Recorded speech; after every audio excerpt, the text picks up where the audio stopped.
Myanmar ইস্যুতে সরকার উদ্বিগ্ন এবং সতর্ক অবস্থানে আছে জানিয়ে আওয়ামী লীগ সাধারণ সম্পাদক ওবায়দুল কাদের বলেছেন, সার্বক্ষণিক নজরদারি চলছে। একই সঙ্গে তিনি অভিযোগ করেছেন, সেন্ট মার্টিন দখল হয়ে যাচ্ছে বলে সামাজিক যোগাযোগ মাধ্যমে গুজব ছড়াচ্ছে বিএনপি জামাত। ধানমন্ডিতে আওয়ামী লীগ সভাপতির রাজনৈতিক কার্যালয়ে সংবাদ সম্মেলনে তিনি এসব কথা বলেন। রিপোর্টে আরও জানাচ্ছেন মুকসিমুল হাসান।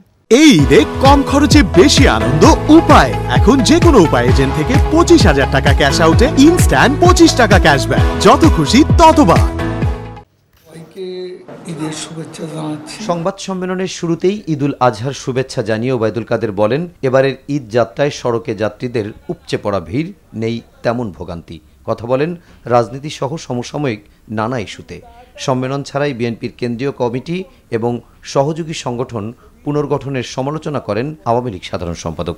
এতে এটাই বোঝা যায় যে একটি দল অভ্যন্তরীণ গণতন্ত্রের চর্চা কখনো করেনি, এখনো করছে না।